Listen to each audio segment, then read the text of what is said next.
There are places on Earth where sleep becomes something other than rest, where closing your eyes requires preparation, where warmth is not given but carefully constructed, where the simple act of lying down to sleep is a negotiation with an environment that does not accommodate human life.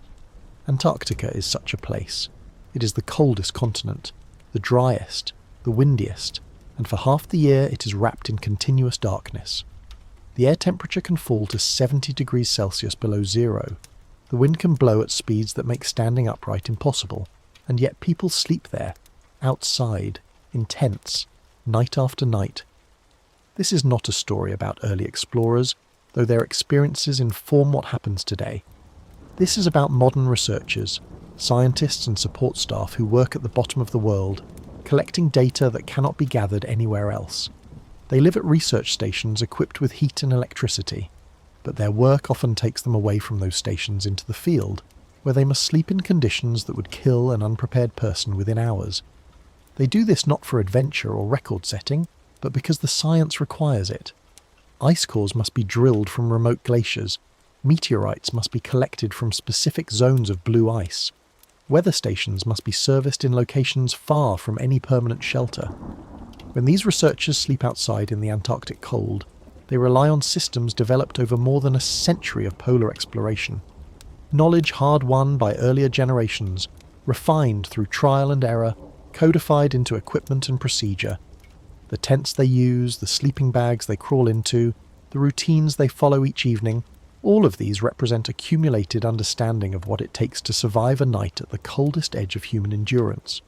This is a documentary about that survival, about the layers of fabric and air that stand between a sleeping person and lethal cold, about the sounds of wind on nylon in absolute darkness, about what it feels like to wake in a tent when the temperature outside is colder than a household freezer can produce.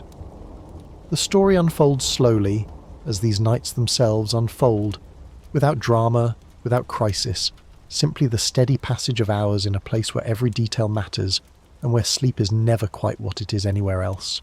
It begins with darkness, with the transition into the polar night, and it moves through the routines and challenges that define what it means to rest when surrounded by one of the most hostile environments on the planet.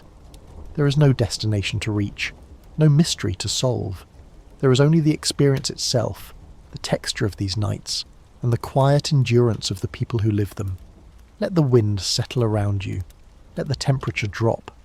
We're going to spend time in the Antarctic darkness, in the tents where researchers sleep when the world outside is colder than most people will ever experience. We are going to understand how they do it, what it costs, and what it reveals about the relationship between human beings and the places that push them to their limits. There is a moment each year in Antarctica when the sun touches the horizon for the last time and does not rise again. This happens gradually over days, as the light grows weaker and the angle shallower, until one afternoon the sun simply slides away and darkness settles across the continent. For those living at research stations near the coast, this transition happens in late March or early April. For those farther inland, on the high plateau, it can come earlier. The darkness that follows is not temporary. It lasts for months, 4 months in some places, 6 in others, a night that stretches from autumn into spring without interruption. The researchers who work in Antarctica know this darkness is coming. They prepare for it the way sailors prepare for a long voyage, checking equipment, organising supplies, reviewing plans. Some of them will spend the winter at permanent research stations, living in heated buildings with electric lights and insulated walls. Others will leave before the darkness fully arrives, returning north to wait out the polar night. But a small number will venture into the field during these months, sleeping outside in tents while the temperature falls to 70 degrees Celsius below zero, working in conditions that test the absolute limits of what the human body can endure. This is not exploration for its own sake. The researchers who sleep outside their bases during the polar night are there to gather data that cannot be obtained any other way. They drill ice cores from glaciers that hold records of Earth's climate stretching back hundreds of thousands of years. They collect meteorites that lie exposed on the surface of ancient ice, preserved in a frozen archive. They measure the movement of ice sheets, track changes in snow accumulation, study the physics of how cold air behaves across the plateau. The work requires presence in the field, sometimes for days or weeks at a time, in locations where no permanent shelter exists. the darkness changes everything. During the Antarctic summer, when the sun never sets, fieldwork operates on a different schedule. Teams can work long hours, dry equipment in the continuous daylight, navigate with better visibility. But in winter, with no natural light at all, every task becomes more difficult. Navigation relies entirely on GPS and dead reckoning. Equipment freezes more readily, the cold deepens, and sleep, already complicated by extreme temperature, becomes further disrupted by the absence of any natural day-night cycle. The human body is built to respond to light. Circadian rhythms, the internal clock that regulates sleep and wakefulness, depend on the sun. When that signal disappears, the body drifts. Sleep patterns become irregular. Some people find themselves waking at what their watch says is 3 a.m, feeling fully alert. Others struggle to fall asleep at all, lying in their sleeping bags for hours while their mind refuses to settle. The darkness is not restful. It is disorienting, a constant pressure that requires conscious management. Research stations try to impose structure on this. Meals happen at set times. Work shifts follow schedules. Artificial lighting mimics day and night cycles. But out in the field, in a tent miles from the nearest base, these structures fall away. Time becomes something you choose rather than something that happens to you. You decide when to call it night. You agree with your tent mates, if you have them, that now is the time to sleep. You set an alarm for what you will call morning, and then you prepare your sleeping system, climb inside, and hope your body cooperates. The transition into polar night does not happen all at once across Antarctica. The continent is enormous, nearly twice the size of Australia, and latitude determines when the sun disappears. At the South Pole, which sits at 90 degrees south, the sun sets around the spring equinox in late March and does not return until September. At coastal stations like McMurdo, located at 77 degrees south, the polar night is shorter, lasting from late April to mid-August. But even at these lower latitudes, the weeks before and after true polar night bring only brief periods of twilight, a dim glow on the horizon that never becomes day. For researchers planning fieldwork, this matters. A glaciology team drilling ice cores on the Plateau will face different conditions in May than they would in July. In May, there might still be a few hours of dim light each day, enough to see the tent in front of you without a headlamp, enough to navigate short distances. By July, at the depth of winter, there is nothing. The darkness is complete. Headlamps and flashlights become essential for every task outside the tent. The beam of light carves a small tunnel through the black, showing you only what is directly in front of you, leaving everything else invisible. People describe this darkness in different ways. Some find it peaceful, a deep quiet that settles into their bones. Others find it oppressive, a weight that presses on them even inside a lit tent. What everyone agrees on is that it changes the experience of being in Antarctica. The continent is already alien, windswept ice stretching in every direction, temperatures that numb exposed skin in seconds, an emptiness so profound it feels like another planet. The darkness amplifies all of this. It removes the one familiar reference point, the sun, and replaces it with nothing. Sleep in this darkness is not like sleep anywhere else. There is no gradual dimming of light to signal the approach of night. There is no dawn to wake you. The transition into and out of sleep happens in a uniform black, marked only by the turning off and on of a headlamp, the closing and opening of eyes. Some researchers set alarm clocks that simulate sunrise, lights that gradually brighten inside the tent to ease the waking process. Others simply rely on alarms, jolting awake to darkness and cold and the knowledge that another day of work awaits. The psychological impact of this cannot be overstated. Humans are diurnal animals. We are built to be active during the day and rest at night. When those categories cease to exist, when every hour looks the same, the mind struggles to find its footing. Studies of people who winter over in Antarctica show increased rates of insomnia, depression, and cognitive difficulty during the polar night. The body's production of melatonin, the hormone that regulates sleep, becomes dysregulated. Some people sleep too much, falling into long, unrefreshing stretches of unconsciousness. Others barely sleep at all, lying awake for hours despite exhaustion. Out in the field, these effects are compounded by the physical demands of the work and the stress of living in extreme cold. A researcher sleeping in a tent at 70 degrees below zero is not just dealing with darkness. They are also managing the constant need to stay warm, the effort of melting snow for water, the risk of frostbite, the vigilance required to keep equipment from freezing. Sleep becomes one more task to accomplish, one more challenge to navigate. It is necessary. The body cannot function without it. But it is never easy. The arrival of polar night is gradual, but there is usually a day that feels like a threshold. The day when you realize the sun is truly gone. When you step outside and see only stars, only the faint glow of Aurora if you're lucky, only the reflected light of your own headlamp off the snow. That day marks the beginning of a different kind of time, a time measured not in days but in sleep cycles, not in sunrise and sunset but in the arbitrary markers you create to give shape to the darkness. For researchers heading into the field, that day marks the start of the season when sleep will be hardest, when the cold will be deepest, and when the work will demand the most from their bodies and minds. They go anyway.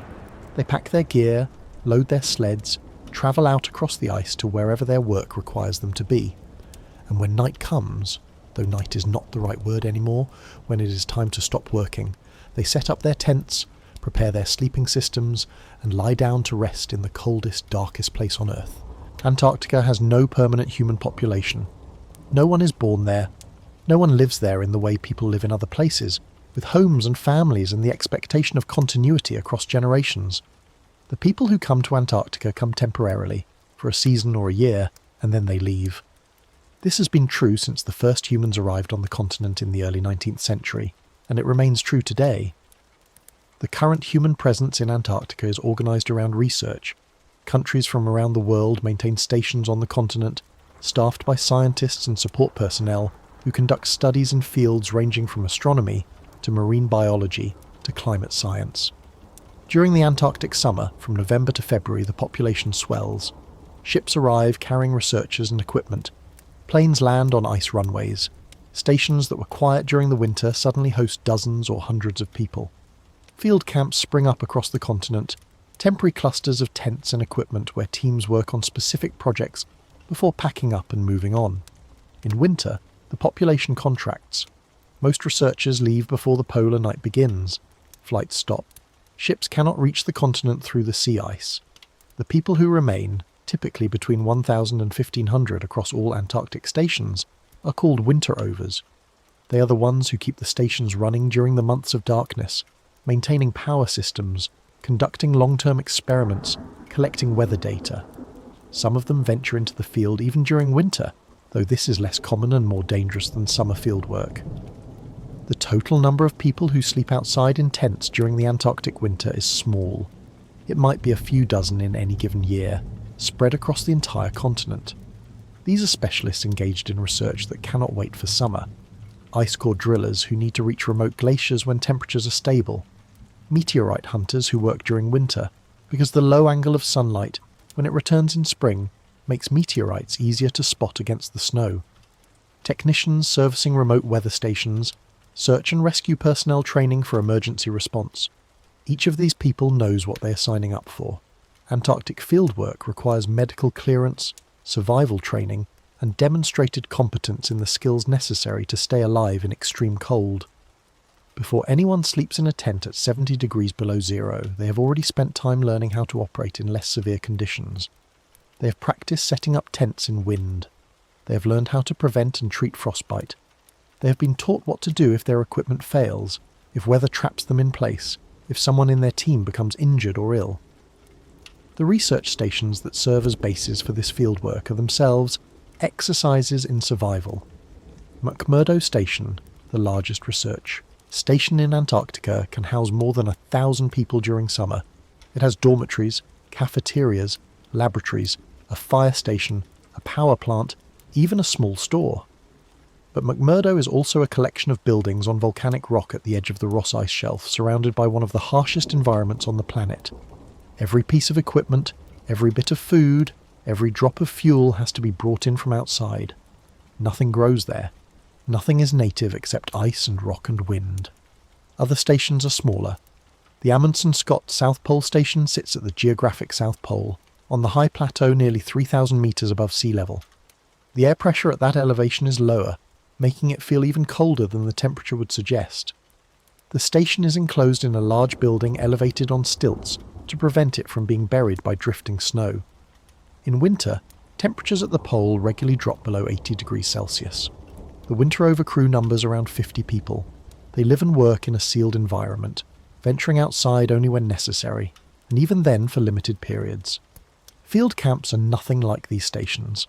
A typical field camp consists of a few tents, a portable toilet, supply caches protected from wind, and whatever scientific equipment the team needs for their work. There is no running water, no electricity beyond what solar panels or generators can provide, no heat except what people generate inside their tents. The camp is temporary by design. When the work is done, everything gets packed up and removed, leaving nothing behind except perhaps a marker for GPS coordinates. The researchers who live in these camps are self-sufficient by necessity. They bring all their own food, fuel and equipment. They melt snow for drinking water. They cook on portable stoves. They navigate using GPS because landmarks are scarce or non-existent in the featureless white of the interior. If something breaks, they fix it themselves or do without. Resupply is difficult and depends on weather.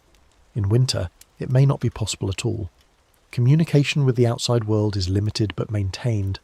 Satellite phones and radios allow field teams to check in with their base station, report their status, request help if needed. Weather forecasts get relayed out to the field so teams can prepare for incoming storms.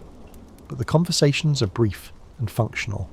There is no casual browsing of the internet, no video calls, no streaming of music or movies. The isolation is real. This isolation is both physical and psychological. Physical because you are, in fact, far from any other human beings. Psychological because even when you're with a team, the environment creates a kind of solitude. Everyone is focused on the same basic challenges: staying warm, completing the work, managing the cold. Conversations tend to be practical. There is less energy for socializing when every action requires extra effort. The work that brings people into the field is varied. Glaciologists study the flow of ice sheets, drilling cores to extract samples that reveal how climate has changed over millennia. The ice in Antarctica is layered like tree rings, with each layer representing a year of snowfall. Air bubbles trapped in the ice contain samples of ancient atmosphere. By analysing these cores, scientists can reconstruct temperatures, atmospheric composition, even volcanic eruptions from hundreds of thousands of years ago. Meteorite hunters search for rocks that have fallen from space. Antarctica is one of the best places in the world to find meteorites because the ice sheet acts as a collection mechanism. Meteorites that fall on the ice get buried by snow, then carried slowly toward the coast by the flow of the ice. In certain areas, where ice flows up against mountains or encounters other obstacles, the surface ice ablates. It evaporates without melting, leaving meteorites exposed on the surface. Teams search these areas systematically, collecting samples that are sent to laboratories around the world for study. Weather research requires placing instruments in specific locations and servicing them regularly. These stations measure wind speed, temperature, barometric pressure, solar radiation. Some of them operate automatically, but others need periodic maintenance, replacing batteries, downloading data, clearing snow from sensors. In winter, this maintenance becomes difficult but remains necessary. Biological research happens mostly near the coast, where life is more abundant, but even inland there are questions about microbial life in extreme cold, about how organisms adapt to conditions that seem incompatible with life. Some researchers study the ice itself, its mechanical properties, its response to stress, the way it deforms under its own weight. All of this research requires people to be present in locations where staying alive is work. The stations provide a base, a place to return to, but the actual data collection happens in the field. And in the field, especially during winter, sleep is something you have to build. The Antarctic Plateau is a desert. Snow falls there, but not much. Only a few centimetres per year in some areas, less than the Sahara receives in rain. What snow does fall stays. It accumulates over millennia, compressing under its own weight into ice that can be more than 4,000 metres thick. The plateau itself sits at high elevation, much of it above 3,000 metres. The air is thin, the horizon is flat. In every direction the view is the same, white ice extending to the curve of the Earth. In winter, this plateau becomes one of the coldest places on the planet. The temperature at the Russian Vostok station, located near the centre of East Antarctica, has been recorded as low as 89 degrees Celsius below zero. Even more commonly accessible areas of the plateau regularly see temperatures between 60 and 70 degrees below zero during the winter months. This cold is not like cold in other places. It is absolute. It has a presence.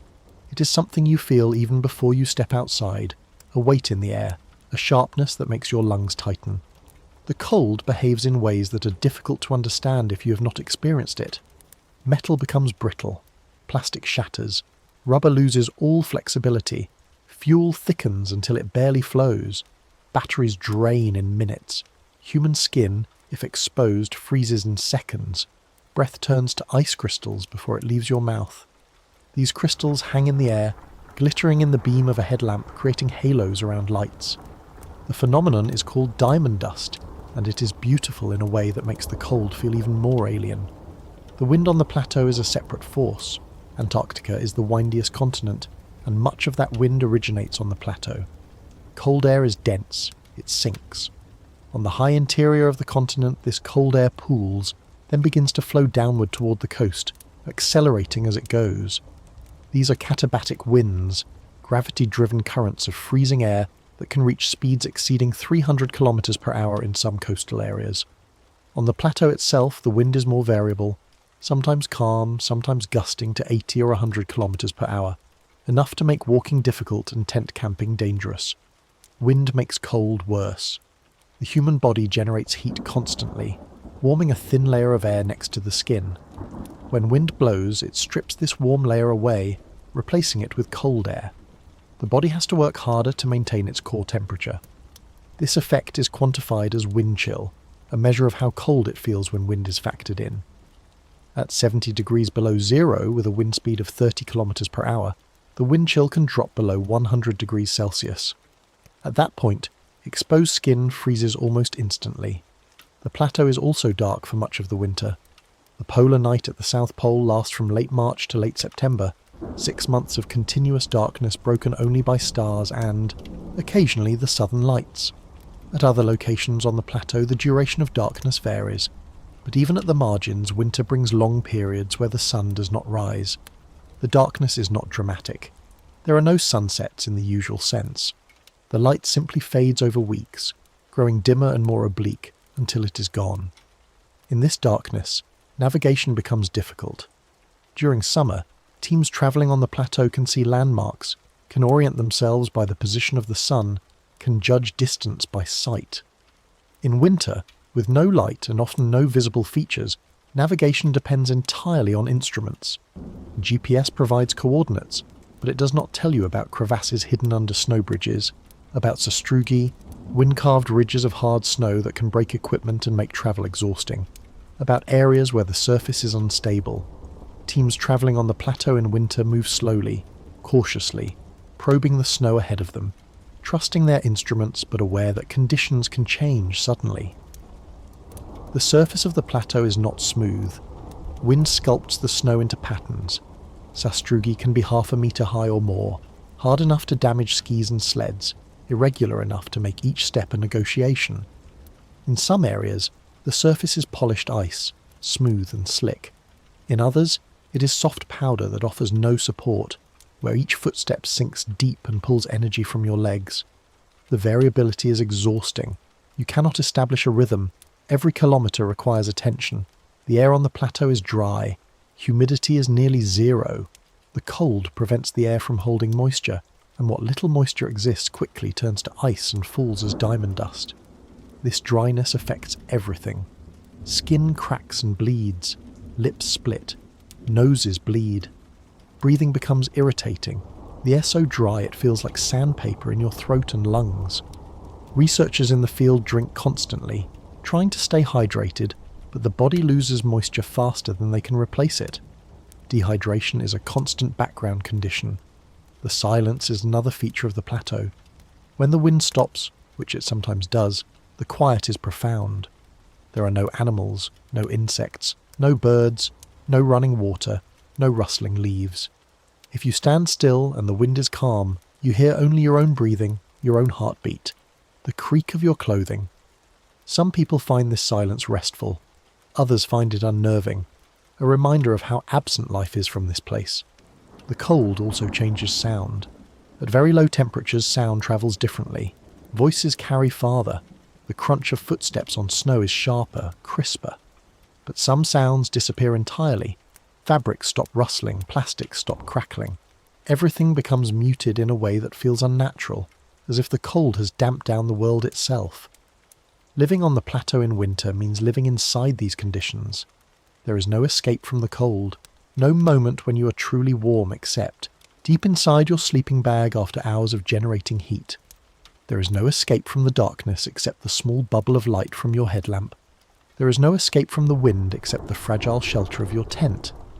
Every action takes longer, requires more energy, demands more attention, and sleep, which in most places is a retreat from the demands of the day, becomes one more challenge to manage.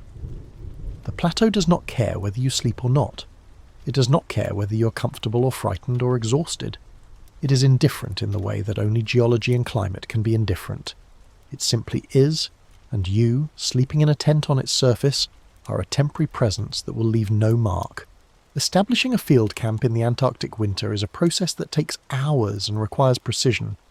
The work begins before anyone arrives at the site, with planning that accounts for location, weather forecasts, the duration of the planned stay, and the number of people who will be sleeping there. Teams do not simply show up and pitch tents. They arrive with a clear plan for where each tent will go, how the camp will be oriented relative to prevailing winds, where supply caches will be placed, and how the site will be marked so that tents remain findable if blowing snow obscures them.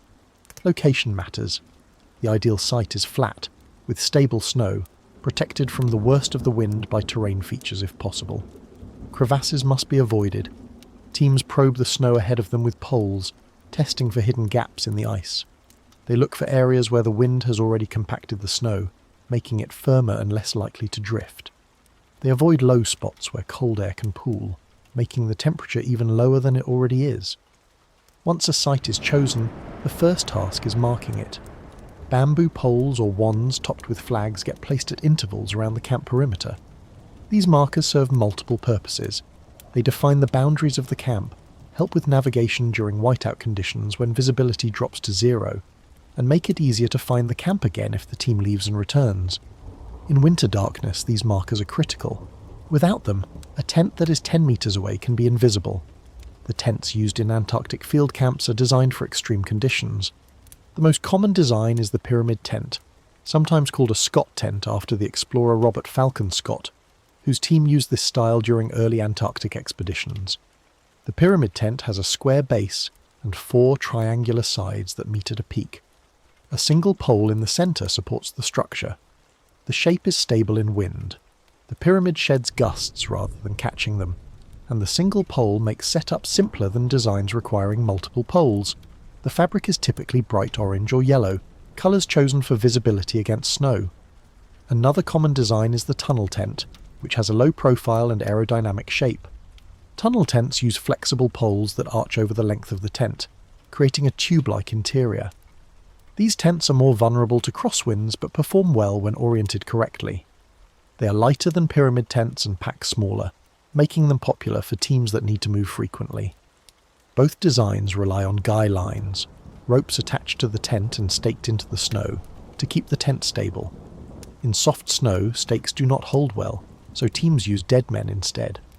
A dead man is any object buried in the snow with a line attached. It can be a stuff sack filled with snow, a shovel, a bag of equipment, anything with enough weight and surface area to resist being pulled out. The team digs a trench, places the dead man at the bottom, buries it, and compacts the snow over it. The guy line runs from the buried object to the tent. When the snow refreezes around the dead man, it becomes a solid anchor. Setting up a tent in 70 degree below zero cold is physically demanding. Your hands get cold even inside gloves. Your face is covered by a balaclava and goggles, limiting your field of vision. Your clothing is bulky, restricting movement. The tent fabric is stiff from cold, difficult to fold and manipulate. The pole, if metal, is painful to touch even through gloves. Every action takes longer than it would in moderate conditions, and you're working against the clock because the longer you're outside, the more heat you lose. The process typically involves several people. One person holds the tent in place while others stake or bury dead men. Someone else threads the pole through the top of the tent and raises it, lifting the fabric into shape. Guy lines get adjusted, tightened, checked for security. The team digs a small trench around the perimeter of the tent, then piles snow onto the tent's skirt, a strip of fabric extending from the base, and compacts it. This snow anchor adds stability and helps seal the bottom of the tent against wind-driven snow. Once the tent is up, the team builds a windbreak. This is a wall of snow, usually upwind of the tent, constructed by cutting blocks from compacted snow and stacking them. The wall does not need to be tall, a metre or so is often enough, but it needs to be solid. The wind will hit this wall instead of hitting the tent directly, reducing the force on the tent fabric and guy lines. Building the wall is hard work. Cutting snow blocks with a saw, lifting them, placing them, all of this requires energy and generates heat. People sweat inside their layers of clothing, which becomes a problem later when that sweat turns to ice. Inside the tent, the team creates a living space. Sleeping pads get arranged on the floor, sleeping bags get unpacked and laid out. Gear gets organised, with items needed frequently placed within easy reach, and items needed less often stacked near the walls. If the tent is large enough, a small vestibule area near the door becomes the kitchen, a spot where stoves can be operated safely, where snow can be brought in to melt for water, where food can be prepared. In smaller tents, the kitchen is wherever there is space, often between sleeping pads. The tent becomes a micro-environment. Outside, the temperature is 70 degrees below zero. Inside, with the door sealed and no heat source running, the temperature is still 70 degrees below zero. The tent provides no insulation in the thermal sense. What it provides is protection from wind. Wind is what makes the cold lethal. Without wind, the human body can survive much colder temperatures, because the layer of warm air next to the skin stays in place. The tent holds that still air, creating a space where cold is manageable rather than immediately life-threatening. Heat sources inside the tent are limited. Some teams use small portable stoves for cooking and melting snow, and these stoves add warmth to the interior while they run. But running a stove inside a tent is dangerous. Stoves consume oxygen and produce carbon monoxide.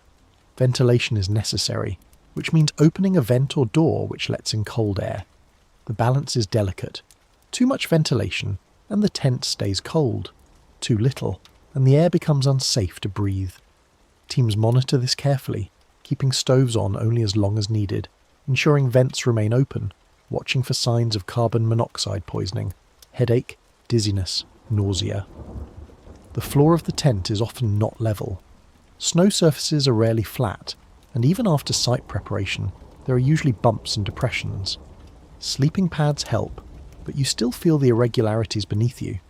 Some people dig shallow trenches in the snow to create flat spots for sleeping. Others accept the uneven surface and position themselves as best they can. Over multiple nights, the snow under the tent compacts from body weight, gradually becoming more level, but this takes time. Lighting inside the tent comes from headlamps and small lanterns. These run on batteries which drain quickly in extreme cold. Teams keep spare batteries warm inside their clothing, swapping them out when the current set dies. The light is necessary for any task, cooking, organising gear, finding something in a pack, but it also serves a psychological purpose. In the unbroken darkness of the polar night, having light inside the tent creates a sense of enclosure, of safety, even though the light itself does nothing to change the reality of where you are. Field camps are temporary by design, but some are used repeatedly over multiple seasons. These semi-permanent camps might have cached supplies, fuel drums, food stores, equipment, buried in the snow and marked for future use. Returning teams dig up these caches, check what is still usable, and add to them if needed. The snow preserves things well. Food frozen at 70 below stays frozen indefinitely. Fuel does not degrade. Equipment, if protected from moisture and wind, remains functional. The camp is a small human presence in a vast inhuman space. At night, when the tents are lit from inside, they glow like lanterns on the snow. From a distance, if anyone were there to see, the camp would look fragile, temporary, almost absurd. But from inside the tent, the camp is everything. It is shelter, workspace, the boundary between being able to sleep and being exposed to conditions that would kill you. Setting it up correctly is not optional. It is survival. The tent stands between you and the wind. This is its primary function, its reason for existing in the Antarctic field environment. The fabric is not thick. It does not insulate in the way a wall insulates. If you touch the inside of the tent wall with your hand, you can feel the cold radiating through it, almost as if the fabric is not there. But the fabric does one essential thing. It stops moving air.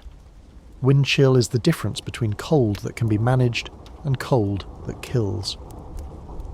At 70 degrees Celsius below zero with no wind, a person wearing proper clothing can survive outside for extended periods. The body generates heat. Insulation traps that heat close to the skin. As long as the layer of warmed air stays in place, the cold remains outside the clothing system. But when wind blows, it strips away that warm layer, replaces it instantly with freezing air, and forces the body to work harder to generate more heat. The body has limits. It cannot keep up indefinitely. Wind chill drives the effective temperature down past the point where survival is possible without shelter. The tent creates still air. Inside, the air is just as cold as outside, but it is not moving. This makes an enormous difference. A researcher inside a tent without a sleeping bag, wearing only the clothing they would wear for outdoor work, would still eventually succumb to hypothermia. The tent alone is not enough to keep someone alive indefinitely, but it buys time. It changes the calculation from minutes to hours, and when combined with a proper sleeping system, it makes sleep possible. The tent also provides a psychological boundary. The mind understands walls. Even walls made of thin nylon, even walls that offer no real protection from cold, still register as shelter. Inside the tent, people feel safer. They lower their guards slightly, allow themselves to relax in ways they cannot when fully exposed to the environment. This psychological effect matters. Stress increases metabolic rate, burns calories, makes it harder to sleep. The tent reduces stress simply by existing, by marking a space that feels, if not safe, at least safer. Condensation is a constant issue inside Antarctic tents. Human bodies produce moisture through breath and perspiration. In moderate climates, this moisture evaporates into the air or is wickered away by clothing. In extreme cold, it cannot. The air inside the tent is already too cold to hold much moisture. When warm breath from a sleeping bag contacts the cold tent fabric, it condenses instantly, forming frost. This frost accumulates over hours and days, coating the interior of the tent with a layer of ice crystals. In the morning, when people move around inside the tent, this frost dislodges. It falls like snow, dusting sleeping bags and gear. If someone bumps the tent wall, a cascade of ice crystals comes down. The frost is not just annoying, it is water that is now inside your sleeping bag, inside your clothing, where it will melt from, body heat and then refreeze, stealing warmth in the process. Managing this frost is a constant task. Some teams try to brush it off the tent walls each morning, carefully collecting it and removing it from the tent. Others accept it as inevitable and focus instead on keeping their sleeping bags dry. Ventilation reduces condensation but lets in cold air. Most expedition tents have vents, small openable panels near the top of the tent that allow moisture-laden air to escape while minimizing the amount of cold air that enters. These vents work on the principle that warm air rises. The warmest, most moisture-saturated air inside the tent will be near the ceiling. Opening a vent there lets that air out. Cold air entering through the vent sinks to the floor, where it has less impact on people inside sleeping bags. The system is not perfect, but it helps. The shape of the tent matters for wind resistance. Pyramid tents, with their steep sides and pointed top, shed wind well. The wind hits a sloped surface and deflects upward, reducing the pressure on the fabric. Tunnel tents, if oriented correctly with the door facing away from the wind, also perform well. Dome tents, common in recreational camping, are less suitable for Antarctica because their rounded shape catches wind, creating more stress on the poles and fabric. Tent fabric itself has evolved significantly. Early Antarctic explorers used canvas, which was heavy, prone to tearing, and absorbed moisture. Modern expedition tents use ripstop nylon or similar synthetic fabrics that are lightweight, strong, and resist water absorption. The fabric is often double-layered, with an inner tent and an outer fly. The space between the layers creates a small insulating air gap and provides a place for condensation to form without immediately affecting the interior. Colour is also a consideration. Bright colours, orange, yellow, red, are chosen not for aesthetics but for visibility. In whiteout conditions, when blowing snow reduces visibility to a few meters, a brightly coloured tent is much easier to spot than a dark or neutral-toned one. This can be life-saving. If someone needs to leave the tent briefly and becomes disoriented, being able to see the tent even from a short distance can mean the difference between finding your way back and wandering into the emptiness. Guy lines require constant attention. Wind in Antarctica is not steady. It gusts, pulling at the tent from different directions, creating forces that shift moment to moment. Guy lines stretch, stakes pull out, dead men shift in the snow. Teams check their guy lines regularly, retightening them, reburying stakes, adding snow to anchor points. A tent that was secure in the evening might be loose by morning. Maintenance is ongoing. Inside the tent, space is limited. A typical 4-person pyramid tent has a floor area of about 3 meters by 3 meters, tapering toward the peak. This space must accommodate 4 sleeping pads, 4 sleeping bags, personal gear for 4 people, food supplies, stove equipment, and whatever scientific instruments or samples need to be kept from freezing. Organisation is necessary. Gear gets stored in stuff sacks and labelled. Items used frequently stay accessible. Items needed only occasionally go near the walls or get stacked. Clutter becomes a safety issue. If you need to find something quickly in an emergency, you cannot afford to dig through piles of unsorted gear. The door of the tent is a zipper, usually reinforced and large enough to allow passage while wearing bulky clothing. Opening the door means letting in cold air and wind. Closing it means sealing yourself into the tent's microenvironment. The threshold of the tent door becomes significant. Crossing it is a transition, a movement from one state to another. Outside, you are exposed, vigilant, managing the cold with every breath. Inside, you are sheltered, relatively safe, able to focus on tasks other than immediate survival. Some tents have vestibules, small extensions near the door where gear can be stored without taking up space in the main sleeping area. Boots go in the vestibule. Outerwear, if it is too cold to bring inside, stays there. Fuel bottles, shovels, and other items that do not need to be kept warm are also stored in the vestibule. This keeps the main tent area cleaner and more organised, and it provides a buffer zone where cold air entering through the door does not immediately flood the sleeping area. The tent is not permanent. It is a temporary structure that could be dismantled in an hour if necessary. But for the days or weeks it stands, it is home. It is the only enclosed space for miles, perhaps hundreds of miles. It is where you eat, where you organise your work, where you make decisions about the next day's plan, and most importantly, it is where you sleep. The fabric walls, thin as they are, cold as they are, become the edge of your world. Everything inside them is manageable. Everything outside them is not. A sleeping bag designed for Antarctic conditions is not a single object. It is a system composed of multiple layers, each addressing a specific aspect of heat retention. The goal of this system is to create and maintain a microenvironment around the sleeping person, a zone where the temperature is high enough for the body to rest, without expending all its energy on heat production. Achieving this in 70 degree below zero cold requires understanding how heat moves and how to prevent it from escaping. Heat leaves the body in 4 ways. Conduction transfers heat through direct contact.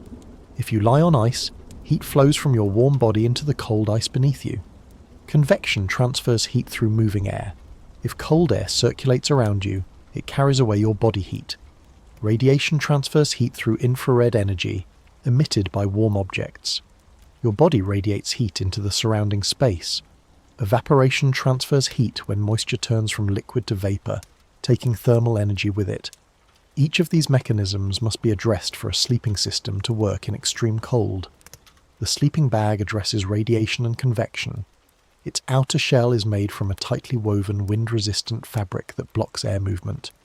Cold air cannot circulate inside the bag.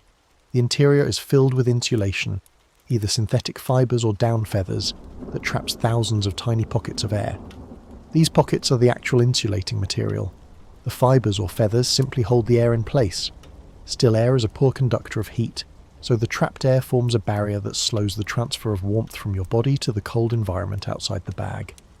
Down insulation, the soft undercoating of waterfowl, is highly effective because it creates very small air pockets and compresses well for transport. A given weight of down provides more insulation than the same weight of synthetic material. However, down has a critical weakness. It loses its insulating ability when wet. If moisture gets into down insulation, the feathers clump together, the air pockets collapse, and the insulation fails. In Antarctica, where all moisture turns to ice, this is a serious problem. Synthetic insulation does not have this weakness. Synthetic fibres retain their structure even when damp or frozen, continuing to trap air and provide insulation. For this reason, many Antarctic sleeping bags use synthetic fill despite it being heavier and bulkier than down. The trade-off, carrying more weight in exchange for reliability, is considered worthwhile. Temperature ratings for sleeping bags are standardised but can be misleading. A bag rated to -40 degrees Celsius is expected to keep an average person alive and reasonably comfortable down to that temperature, assuming other factors are optimal. But comfortable is subjective, and optimal is rarely the case in the field. Factors like individual metabolism, clothing worn inside the bag, the quality of the sleeping pad beneath you, humidity, and how well fed and hydrated you are all affect how cold you feel. In practice, researchers sleeping at 70 below often use sleeping bags rated for -50 or colder, and even then they are not warm. They are simply not dying. Some teams use 2 sleeping bags, one inside the other. The inner bag might be a moderate weight bag rated to -20. The outer bag is a heavier expedition model rated to -50.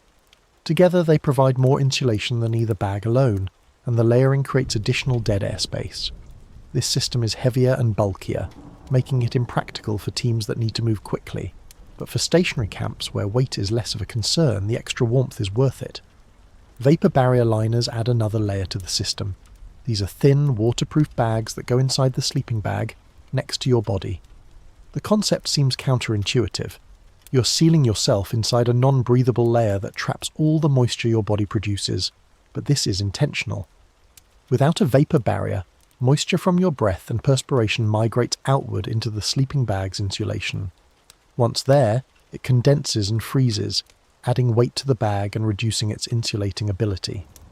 Over days or weeks in the field, a sleeping bag without vapor barrier protection can accumulate kilograms of ice. The vapor barrier prevents this by keeping moisture on the inside next to your skin, where body heat keeps it liquid. You wake up damp, but your sleeping bag stays dry. The dampness is uncomfortable, but it is manageable. A wet sleeping bag in extreme cold is not. The trade-off is clear. Teams that use vapor barriers accept being damp in exchange for maintaining their insulation. Sleeping pads address conduction. The ground in Antarctica is ice, sometimes covered by a layer of snow, but ice nonetheless. Ice is an excellent conductor of heat. If you lie directly on it, heat will flow out of your body into the ice at a rate that makes sleep impossible. Your back, your legs, your shoulders, all the parts of you in contact with the ground, will get cold fast. Even with a sleeping bag, if there is no insulation between you and the ice, you will not stay warm. Sleeping pads create that insulation. They are made from foam, or contain air chambers that provide a barrier between your body and the ground. The effectiveness of a sleeping pad is measured by its R value, a number that indicates thermal resistance. Higher R values mean better insulation. For Antarctic conditions, an R value of 5 or higher is recommended. Many researchers use 2 pads stacked together, combining a closed-cell foam pad with an inflatable insulated pad to achieve R values of 7 or 8. Closed-cell foam pads are simple and reliable. They are sheets of dense foam that do not compress much under weight and do not require inflation. They do not fail. If you puncture a foam pad, it still works. If it gets wet, it still works. The downside is that foam pads are bulky and less comfortable than inflatable pads. Inflatable pads are more comfortable and pack smaller but come with risk. If an inflatable pad develops a leak, it loses its insulating ability. In extreme cold, repairing a punctured pad is difficult. Glue does not bond well at 70 below, and finding the leak requires inflation, which requires warmth and time. For this reason, many researchers carry a backup foam pad even if their primary pad is inflatable. The shape of the sleeping pad also matters. Full-length pads provide insulation from head to toe.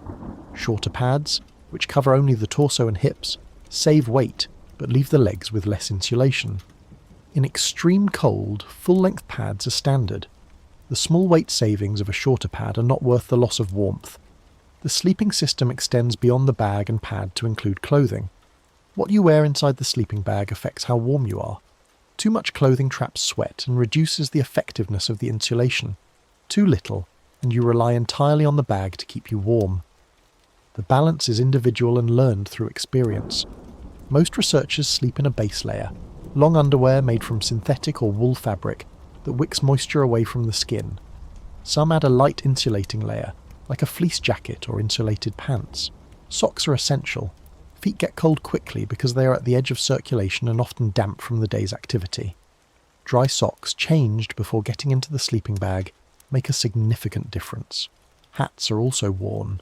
A significant amount of body heat can be lost through the head, and while sleeping bags have hoods that cinch down around the face, wearing a hat inside the hood adds warmth. Some people sleep with balaclavas or neck gaiters that cover more of the face, reducing the amount of exposed skin where breath can condense and freeze. Boots cannot go inside the sleeping bag. They are too cold and too dirty. But if boots are left outside the bag, they freeze solid, becoming impossible to put on in the morning without warming them first. The solution is to place boot liners, the removable inner layer of the boot, inside the sleeping bag near your feet. The liners stay warm, or at least flexible, and in the morning they can be inserted back into the frozen outer boot shells, making the boots wearable. This is uncomfortable. Having cold boot liners near your feet is not pleasant, but it is necessary. Water bottles face the same issue. Water left outside the sleeping bag will freeze. Water frozen in a bottle can split the bottle or make it impossible to drink. Some researchers keep water bottles inside their sleeping bags overnight, using body heat to prevent freezing. Others keep bottles inside their clothing during the day and drink before it has a chance to freeze. The sleeping system, when fully assembled, is heavy. A -50 rated sleeping bag can weigh 3 to 4 kilograms.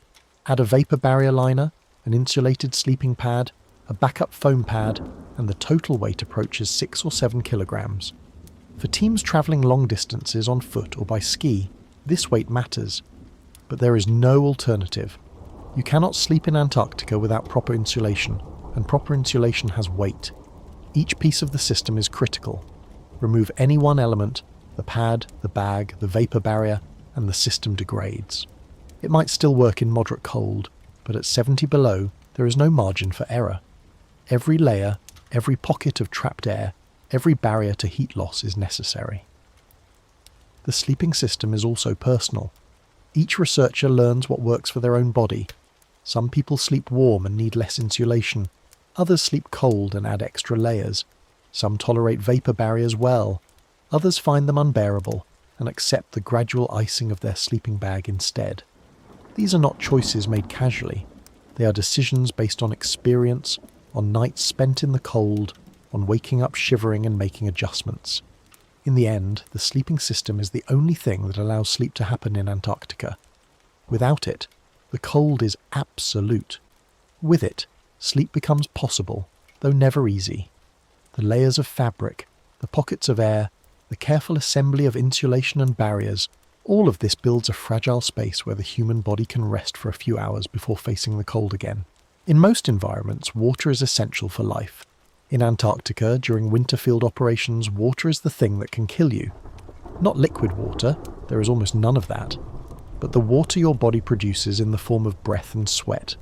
Water that becomes frost and ice, and gradually undermines every system you depend on for survival. The human body is mostly water. An adult body produces roughly a litre of water per day through respiration and perspiration, even at rest. In the extreme cold of Antarctica, this water does not evaporate into the air the way it would in a temperate climate. The air is too cold to hold moisture. Instead, the water turns directly to ice wherever it contacts a surface colder than freezing. This includes the inside of your clothing, the inside of your sleeping bag, the walls of your tent, even the inside of your goggles. Breath is a major source of moisture. Every exhale releases warm, humid air.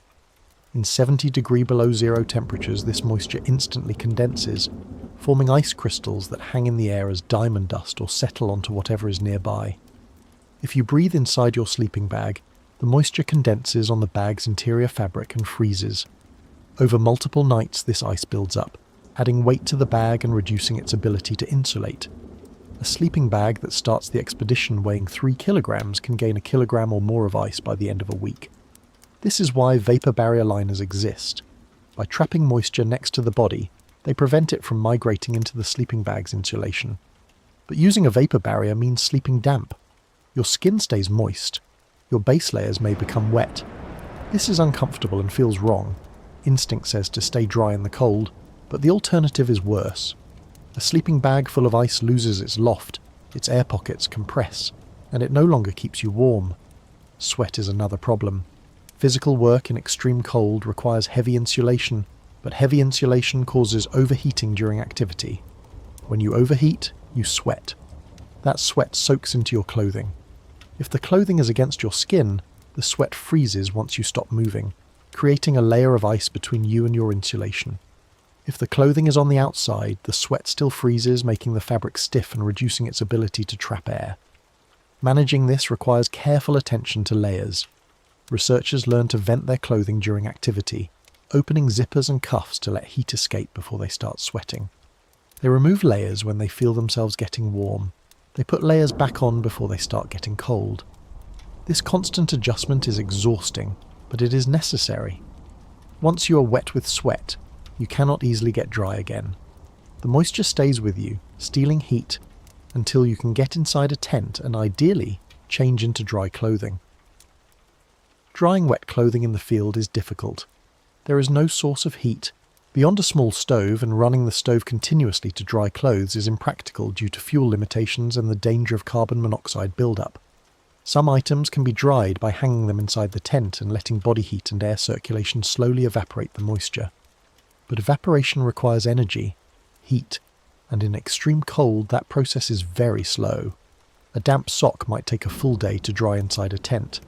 A heavier item like a jacket might not dry at all.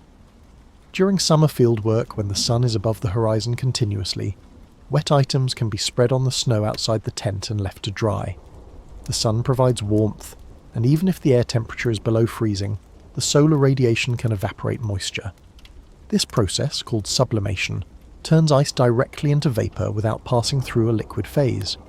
It works, but it is slow. In winter, with no sunlight, sublimation still occurs but at a much reduced rate. Drying anything becomes nearly impossible. The result is that researchers accept a baseline level of dampness in their gear. Clothing is never completely dry. Sleeping bags accumulate moisture despite vapor barriers. Tent walls are coated with frost. This is the reality of extended fieldwork in extreme cold. You manage the moisture as best you can, but you cannot eliminate it. Goggles and face masks present their own challenges. Breath escaping from a face mask rises and condenses on goggle lenses, forming a layer of ice that obscures vision. Clearing this ice requires removing the goggles, warming them, scraping them clean, and putting them back on, all while exposed to the cold. Some goggles have ventilation systems designed to reduce fogging, but these systems only work if the temperature differential between inside and outside the goggle is not too extreme.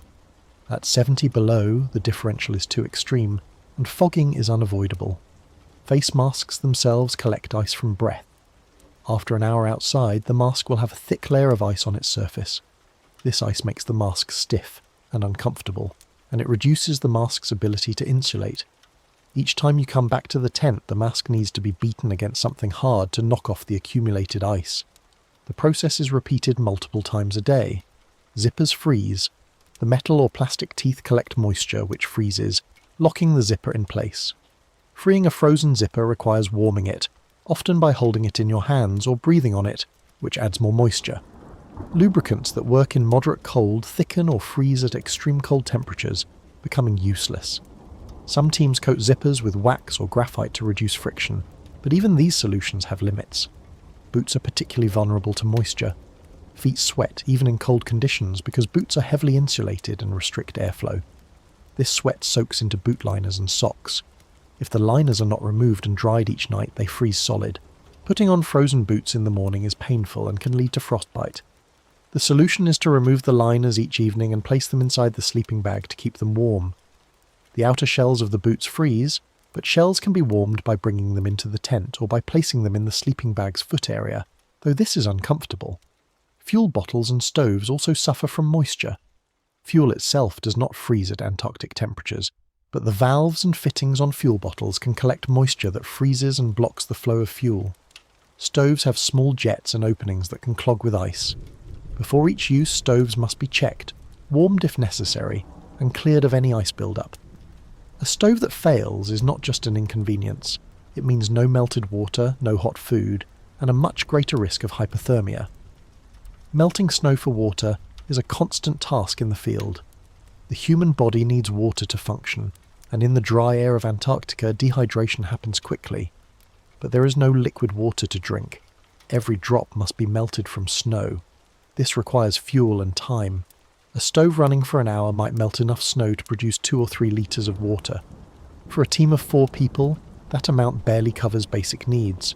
Drinking enough to stay fully hydrated requires melting snow multiple times per day. The snow used for melting must be chosen carefully. Surface snow is often contaminated by wind-blown dust, or has low density, requiring more volume to produce the same amount of water. Older compacted snow is better. It is denser and cleaner. Teams dig below the surface to get to this older snow, cutting blocks or shoveling it into pots. The melting process adds moisture to the tent. Steam rises from the pot, condenses on the cold tent walls and turns to frost. More ice accumulates. This is unavoidable. You need water, and getting water means adding moisture to your environment. The cycle is self-perpetuating. The more you melt snow, the more moisture you introduce. The more ice builds up, the more you have to manage the consequences. Food also contains moisture. Cooking rehydrates freeze-dried meals by adding hot water, and that water, once heated, produces steam. Even foods that seem dry, like crackers or granola, release moisture when chewed and mixed with saliva. All of this moisture ends up somewhere, in the air, in your clothing, in the tent. The cumulative effect of all this moisture is that nothing stays dry. Your base layers become damp, your sleeping bag becomes damp, your socks, your gloves, your balaclava. All of them gradually accumulate moisture. Some of it freezes, some of it stays liquid due to body heat. None of it goes away. You learn to tolerate it, to accept that dry is not a state you will achieve in the field. You aim instead for less wet, for managing the moisture well enough that it does not compromise your insulation or your safety. This is why expeditions have limits. You cannot stay in the field indefinitely because eventually your gear becomes so wet and ice-laden that it stops functioning. Sleeping bags lose loft. Clothing loses insulating ability. Zippers stop working. At that point you must return to a heated station, dry everything thoroughly, and reset the system. For some expeditions this cycle happens every week. For others, it can be stretched to 2 or 3 weeks, but the limit always exists. Water, in its invisible form as vapour, is the enemy in Antarctic fieldwork. It infiltrates everything, compromises everything, and cannot be avoided. Managing it is not about winning, you cannot win, but about losing slowly enough that you can complete your work before your systems fail. The hours before sleep in an Antarctic field camp are structured by necessity. Sleep does not simply happen when you feel tired. It requires preparation, a sequence of tasks that transform your cold, exhausted body into something capable of rest. This preparation takes time, sometimes several hours, and it cannot be rushed.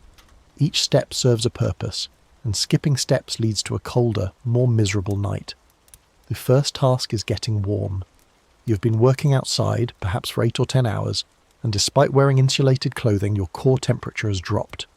Your extremities, fingers, toes, face are cold. Your body is operating in a state of controlled hypothermia, where it has reduced blood flow to the periphery to protect vital organs. You need to reverse this process before climbing into a sleeping bag, because a sleeping bag does not generate heat. It only conserves the heat your body produces. If you go to bed cold, you will stay cold. Warming starts with movement. Once inside the tent, people do light exercises, arm circles, leg swings, jumping jacks if there is space. The goal is to increase circulation without producing sweat. Sweat at this stage is counterproductive. You want to generate internal heat, not moisture. After a few minutes of movement, you should feel warmth spreading from your core outward. The next step is changing clothes. The clothing you wore outside is likely damp from perspiration and breath condensation. Damp clothing will not keep you warm overnight. You need to change into dry base layers. This is not simple. The tent is cold, still 70 degrees below zero, just without wind. Undressing means exposing skin to that cold. The process has to be fast. You unzip your outer layers while staying mostly covered, pull off your damp shirt and immediately pull on a dry one, then pants, then socks. Each transition is brief, minimizing exposure. Dry socks are particularly important. Feet are far from the heart, receiving less blood flow and therefore less heat. Damp socks will sap warmth from your feet all night. Fresh, dry socks, preferably thick wool or synthetic insulating socks, make a measurable difference in comfort. Many researchers carry multiple pairs of socks specifically for this. One pair for sleeping, one pair for daytime, and perhaps a spare. Boots cannot come into the sleeping bag, but boot liners should. As discussed earlier, boot liners placed inside the bag stay pliable. The shells stay outside, where they freeze solid, but you can put them on in the morning if the liners are flexible. Some people put the liners at the foot of their sleeping bag, others keep them beside their body. There is no perfect solution. Either way, you're sleeping near cold objects, but the alternative is frozen liners that are unusable in the morning. Food is the next priority. The body needs fuel to generate heat overnight. At 70 degrees below zero, your basal metabolic rate increases dramatically. Your body is burning calories just to maintain its core temperature, even while you sleep. If you go to bed hungry, you will get cold. This is not a metaphor, it is physiology. The body runs out of readily available glucose, slows its metabolism, and core temperature drops. Dinner in the field is calorie-dense by design. Researchers aim for 5,000 or more calories per day, and a significant portion of those calories come from the evening meal. Freeze-dried expedition food is engineered for this. High in fats and carbohydrates, easy to prepare, shelf-stable. A typical dinner might provide 1,500 to 2,000 calories. You eat all of it, even if you're not particularly hungry, because you need the energy. Cooking dinner requires melting snow. This is a multi-step process. First, you bring snow into the tent in a pot or bag. This snow is at 70 degrees below zero, and adding it directly to a pot on a stove will burn the pot before the snow melts. You have to start with a small amount of water, if you have any left from earlier, or melt a thin layer of snow very slowly, then gradually add more snow as the liquid volume increases. The process takes time, often 30 to 45 minutes to produce enough water for cooking and drinking. While the snow melts, you prepare other aspects of dinner. You locate your food bag, check what meals are available, choose one, open the package. Freeze-dried meals require adding boiling water and waiting several minutes for rehydration. During those minutes, the meal is covered to retain heat. You wait. You check the time. You uncover the meal and stir it. Then you eat. Eating in extreme cold is slower than eating in normal conditions. The food cools quickly. Your hands are cold, making it harder to manipulate a spoon. Your mouth is dry from the arid air, making it harder to swallow. But you finish the meal because the calories matter. Some people add butter or oil to their meals to increase caloric content. A tablespoon of butter is 100 calories, almost pure fat, which the body can metabolize efficiently for heat. After dinner, there is hot liquid. Tea, hot chocolate, broth, something warm to drink. This serves two purposes. First, the liquid itself adds warmth to your core, raising your internal temperature slightly. Second, staying hydrated is essential. The dry air makes you lose moisture through respiration faster than you realize. Dehydration reduces blood volume, impairs circulation, makes you feel colder. Drinking a litre of warm liquid in the evening offsets some of this loss. Some researchers also eat a snack just before getting into the sleeping bag. This is a practice borrowed from mountaineering. The logic is that digesting food produces heat. If you eat something fatty or protein-rich right before sleep, your body will be metabolizing it during the first hours of the night, generating extra warmth when you need it most. Cheese, nuts, chocolate, pemmican, anything calorie-dense and slow to digest. The sleeping bag itself must be prepared. It has been compressed in a stuff sack all day, and the insulation has lost its loft. Before climbing in, you unpack the bag and shake it, fluffing the insulation so air can fill the spaces between the fibres. This restores its insulating capacity. If you skip this step, the bag will not keep you as warm. The sleeping pad is already laid out on the tent floor, but it may need adjusting. You check that it is centered, that there are no folds or gaps. If you're using two pads, you ensure they are aligned and not slipping. Small details matter.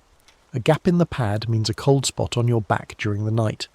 You organise items you will need during the night within reach. Water bottle, if you're keeping one in the bag. Headlamp, in case you need to see something. Pee bottle, because leaving the tent in the middle of the night is dangerous and miserable. Any medication or personal items. These go near the head of the sleeping bag, where you can access them without fully emerging. Then there is the psychological preparation. You know the night ahead will be uncomfortable. You will wake up multiple times, feeling cold in your extremities, needing to shift position, checking the time to see how many hours remain until you can legitimately call it morning. You will hear the wind on the tent, hear the fabric flexing, hear the creak of snow settling outside. You will think about the cold, about the emptiness surrounding you, about how far you are from any help if something goes wrong. Managing this requires mental discipline. Some people use meditation or breathing exercises. Others focus on counting breaths or visualizing warm places. The goal is to calm the mind enough that sleep becomes possible. Anxiety raises metabolic rate, which sounds beneficial, more heat. But it also makes sleep impossible, and sleep is when your body recovers. You need rest more than you need the small amount of extra heat that stress produces. Finally, you climb into the sleeping bag. This is a process in itself. You sit on the edge of the pad, maneuver your legs into the bag, slide down while pulling the bag up around you. If you're using a vapor barrier liner, you have already climbed into that first. The layers are tight, restrictive. You cannot move freely. You cinch the hood of the sleeping bag around your face, leaving only a small opening for your nose and mouth. Your breath will fog the air in front of you, condensing as frost, but there is no avoiding it. You lie still for a moment, assessing. Are your feet cold? Your hands? Is your back comfortable against the pad? Can you breathe easily, or is the bag too tight around your face? You make small adjustments, then settle in. You turn off your headlamp. Darkness fills the tent. Outside, the wind continues. The temperature is 70 degrees below zero. Inside your sleeping bag, enclosed in layers of fabric and insulation, your body begins the slow work of generating enough heat to make sleep possible. Climbing into a sleeping bag at 70 degrees Celsius below zero is not like climbing into bed at home. It is a deliberate act, a transition into a state of vulnerability that requires both physical and psychological commitment. The sleeping bag is your survival tool for the next 8 or 10 hours, and how you enter it determines in part how the night will go. The first sensation is cold. The sleeping bag has been sitting in the tent all day, and the tent is as cold as the outside air. The fabric of the bag is stiff, almost rigid. The insulation inside has been compressed during storage, and may not have fully lofted yet, even after shaking it out. When you first slide your legs into the bag, the fabric feels like it is made of ice. It is not warm. It will not become warm on its own. It will only become warm if your body can generate enough heat to overcome the initial cold mass of the bag. This is the first challenge, the shock of entering a cold sleeping bag. Your instinct is to recoil, to pull back, to wait for the bag to warm up somehow before committing. But that is not how it works. The bag will only warm if you are inside it. You have to push through the discomfort, get fully inside, seal yourself in, and wait while your body does the work. The process of getting into the bag is mechanical. You sit on the sleeping pad, legs dangling. You open the bag zipper most of the way down, creating a wide opening. You insert your legs, one at a time, sliding them down into the footbox of the bag. The fabric resists. It does not want to accommodate your bulk. You push your legs deeper, feeling the cold fabric press against your ankles, your calves, your knees. Next, you lower your torso. You lean back, supporting yourself with your hands, and slide your hips and lower back into the bag. Now you are half in, half out. You pause to adjust the position of the bag around your legs, making sure it is not twisted. Twists create gaps in the insulation, cold spots that will bother you later. You smooth the fabric, pull it straight, check that your feet are centered in the footbox. Now your arms. You slide one arm into the bag, then the other, pulling the bag up over your shoulders. This is awkward. The bag is tight around your body, limiting your range of motion. You have to work the fabric up bit by bit, wiggling and shifting.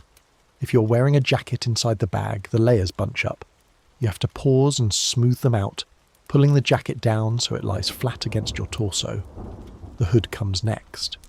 Sleeping bags designed for extreme cold have hoods that cinch tightly around your head, leaving only a small opening for your face.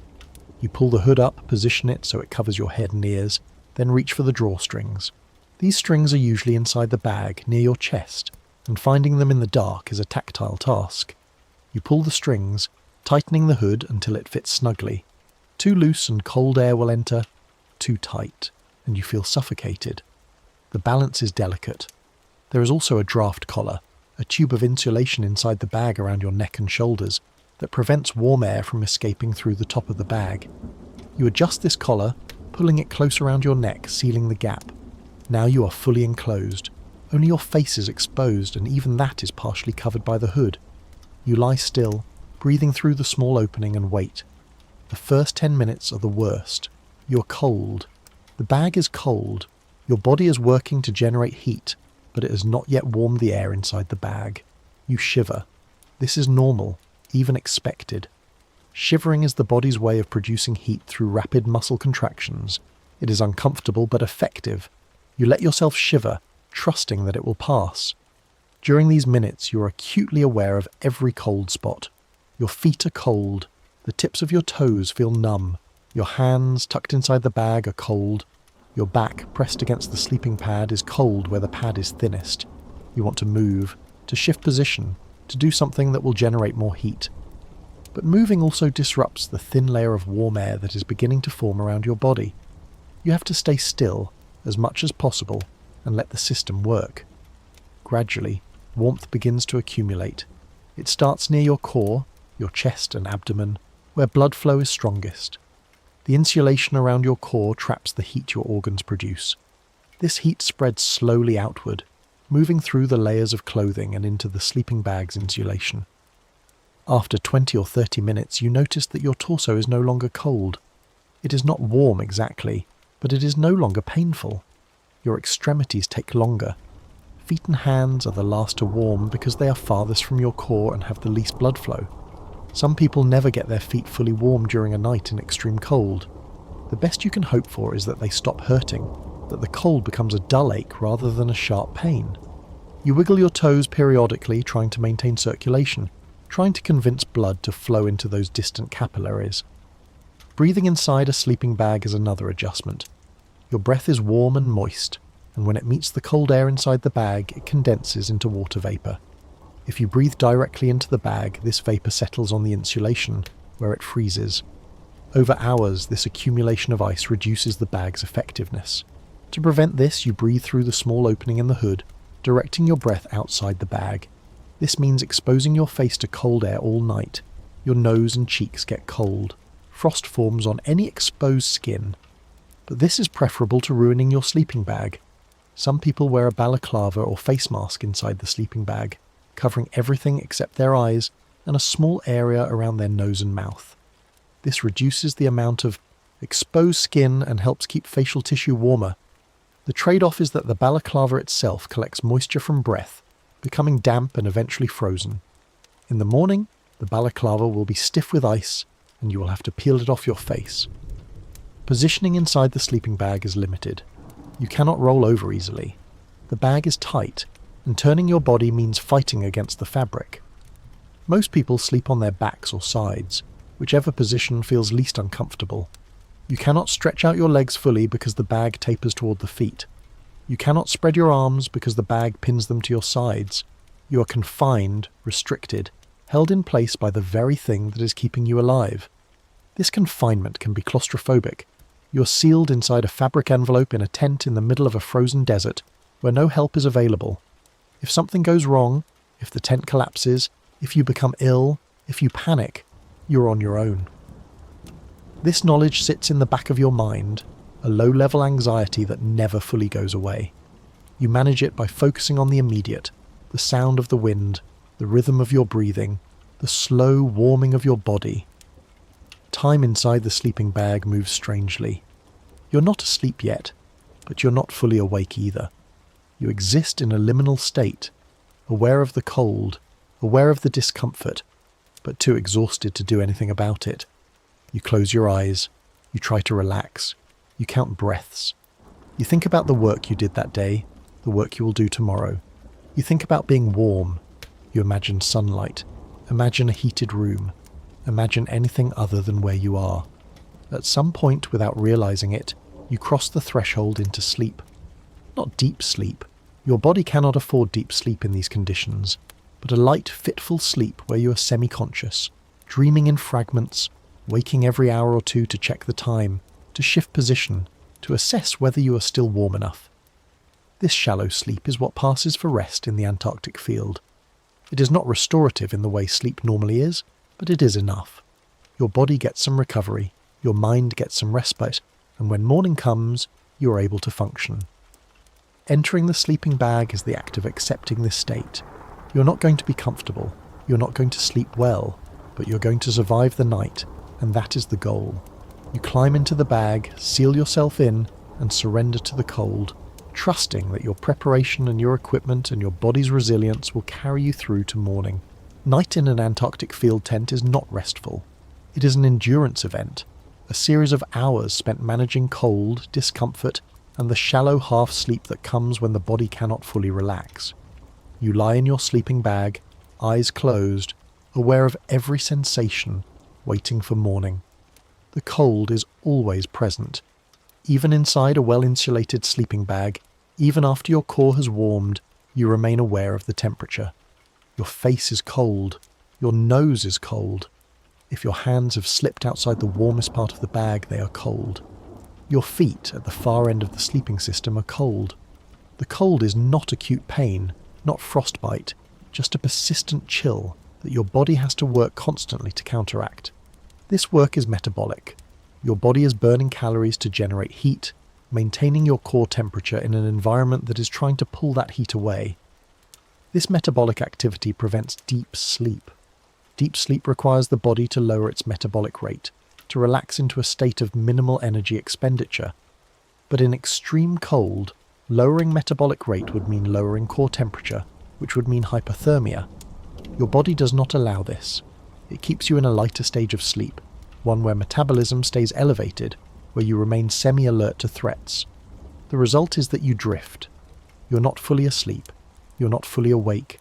You hover in a twilight state, aware of the wind outside, aware of the fabric of the sleeping bag against your face, aware of your own breathing. Thoughts come and go, disjointed and dreamlike, but you're conscious enough to know they are thoughts, not dreams. This is not the restorative sleep of a warm bed. This is survival sleep. You wake frequently. Sometimes it is because you are cold. A foot has slipped into a less insulated part of the bag, or your shoulder is pressed against the tent wall where cold is seeping through. You wake, shift your position, adjust the sleeping bag, try to redistribute warmth. Then you close your eyes again and wait for sleep to return. Other times you wake because you need to urinate. This is one of the most challenging aspects of sleeping in extreme cold. The body produces urine continuously, and in cold conditions it produces more. Cold causes blood vessels in the periphery to constrict, shunting blood toward the core. This increases blood volume in the central circulation, which the kidneys interpret as a signal to produce more urine. The result is that you need to pee frequently, even if you have not drunk much liquid. Leaving the sleeping bag to urinate outside is not practical. It means unzipping the sleeping bag, exposing yourself to the cold, putting on boots and outerwear, unzipping the tent, going outside into 70 degree below zero air, and then reversing the process to get back into the bag. The entire ordeal can take 10 or 15 minutes, and by the time you're back in the bag, you have lost all the warmth you spent hours building up. You will spend the next hour shivering, trying to get warm again. The solution is a pee bottle. This is a wide-mouth bottle, usually a litre or larger, kept inside the sleeping bag or just outside it within easy reach.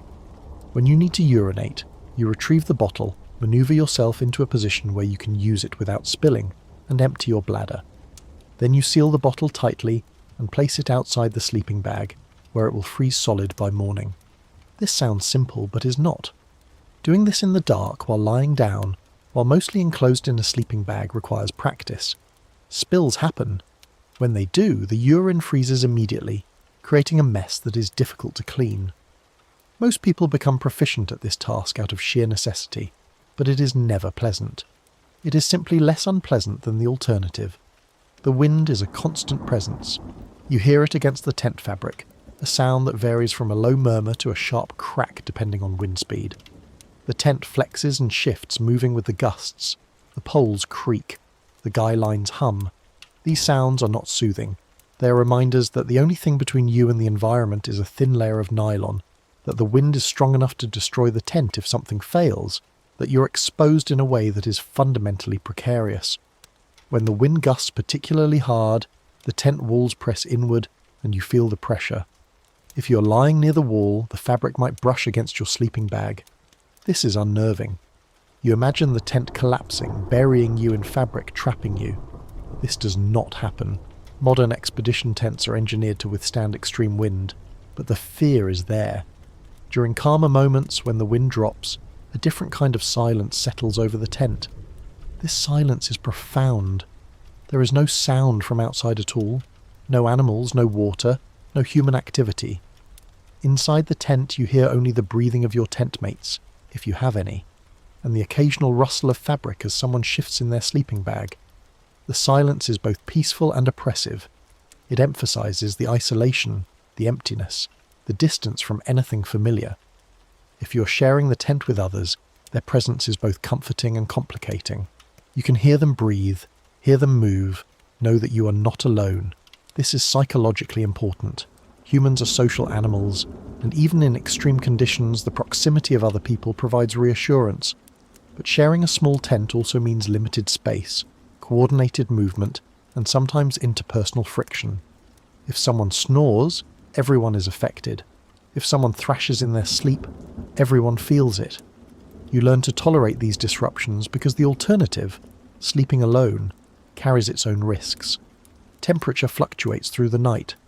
Early in the night, after you have just entered the sleeping bag and your body's working hard, to generate warmth, you may feel almost comfortable.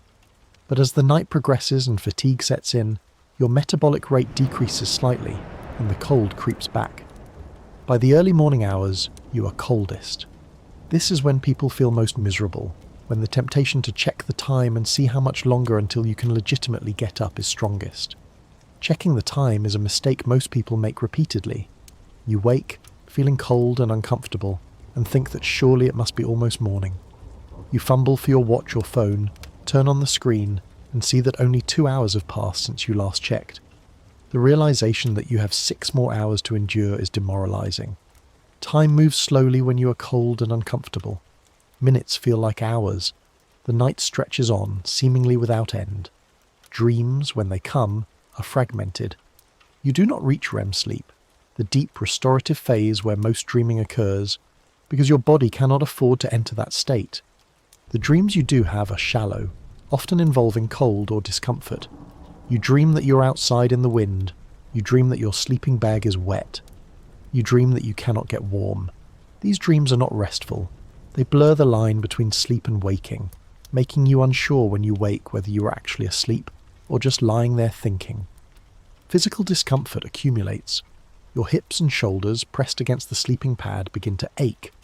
The pad provides insulation but is not particularly soft. You're lying on ice, and even with padding, the surface is hard. You shift position to relieve the pressure, but shifting is difficult inside the confines of the sleeping bag. You manage to roll onto your other side, and the relief is temporary. Soon that side begins to ache as well. Your nose runs. The cold air irritates your nasal passages and mucus production increases. You do not have tissue readily available inside the sleeping bag, so you either endure the drip or reach out into the cold air to grab something to wipe your nose with. This means exposing your hand to the cold, which starts the cycle of cold extremities again. Frost accumulates inside the tent. Every time someone exhales, moisture is added to the air. This moisture condenses on the coldest surfaces, which are the tent walls. By morning, the interior of the tent will be coated with a layer of frost. During the night, if you brush against the tent wall, this frost dislodges and falls onto your sleeping bag. You feel it through the fabric, tiny ice crystals landing on you. It is annoying but unavoidable. There are moments of unexpected beauty during the night. If you open your eyes, you might see faint light filtering through the tent fabric, starlight, or the green and red glow of the Aurora australis. The southern lights are common during the Antarctic winter, though seeing them from inside a tent is different from seeing them under open sky. The colours are muted, diffused through the tent fabric, but they are there, a reminder that something exists beyond the immediate sphere of cold and discomfort. Eventually, after what feels like an eternity, you notice that the quality of your discomfort is changing. You're not warmer, but you're accustomed to the cold. Your body has settled into a kind of equilibrium. You're no longer fighting the cold, you are coexisting with it. This is a subtle shift, but it allows you to relax slightly, to stop monitoring every sensation, to drift more deeply into whatever passes for sleep in these conditions. And then, at some point, you realize that the night is almost over. You have survived the hours of darkness. Morning is approaching, which means you will soon have to leave the sleeping bag and face the cold again, but for now, you have made it through. You lie still, savouring the last minutes of relative warmth, knowing that once you emerge, the cycle will begin again. Night in an Antarctic field tent is not restful. It is an endurance event, a series of hours spent managing cold, discomfort, and the shallow half-sleep that comes when the body cannot fully relax. You lie in your sleeping bag, eyes closed, aware of every sensation, waiting for morning. The cold is always present. Even inside a well-insulated sleeping bag, even after your core has warmed, you remain aware of the temperature. Your face is cold. Your nose is cold. If your hands have slipped outside the warmest part of the bag, they are cold. Your feet at the far end of the sleeping system are cold. The cold is not acute pain, not frostbite, just a persistent chill that your body has to work constantly to counteract. This work is metabolic. Your body is burning calories to generate heat, maintaining your core temperature in an environment that is trying to pull that heat away. This metabolic activity prevents deep sleep. Deep sleep requires the body to lower its metabolic rate, to relax into a state of minimal energy expenditure. But in extreme cold, lowering metabolic rate would mean lowering core temperature, which would mean hypothermia. Your body does not allow this. It keeps you in a lighter stage of sleep, one where metabolism stays elevated, where you remain semi-alert to threats. The result is that you drift. You're not fully asleep. You're not fully awake. You hover in a twilight state, aware of the wind outside, aware of the fabric of the sleeping bag against your face, aware of your own breathing. Thoughts come and go, disjointed and dreamlike, but you're conscious enough to know they are thoughts, not dreams. This is not the restorative sleep of a warm bed. This is survival sleep. You wake frequently. Sometimes it is because you are cold. A foot has slipped into a less insulated part of the bag, or your shoulder is pressed against the tent wall where cold is seeping through. You wake, shift your position, adjust the sleeping bag, try to redistribute warmth. Then you close your eyes again and wait for sleep to return. Other times you wake because you need to urinate. This is one of the most challenging aspects of sleeping in extreme cold. The body produces urine continuously, and in cold conditions it produces more. Cold causes blood vessels in the periphery to constrict, shunting blood toward the core. This increases blood volume in the central circulation, which the kidneys interpret as a signal to produce more urine. The result is that you need to pee frequently, even if you have not drunk much liquid. Leaving the sleeping bag to urinate outside is not practical. It means unzipping the sleeping bag, exposing yourself to the cold, putting on boots and outerwear, unzipping the tent, going outside into 70 below zero air, and then reversing the process to get back into the bag. The entire ordeal can take 10 or 15 minutes, and by the time you're back in the bag, you have lost all the warmth you spent hours building up. You will spend the next hour shivering, trying to get warm again. The solution is a pee bottle. This is a wide-mouth bottle, usually a litre or larger, kept inside the sleeping bag or just outside it within easy reach. When you need to urinate, you retrieve the bottle, maneuver yourself into a position where you can use it without spilling, and empty your bladder. Then you seal the bottle tightly and place it outside the sleeping bag, where it will freeze solid by morning. This sounds simple, but is not. Doing this in the dark while lying down, while mostly enclosed in a sleeping bag, requires practice. Spills happen. When they do, the urine freezes immediately, creating a mess that is difficult to clean.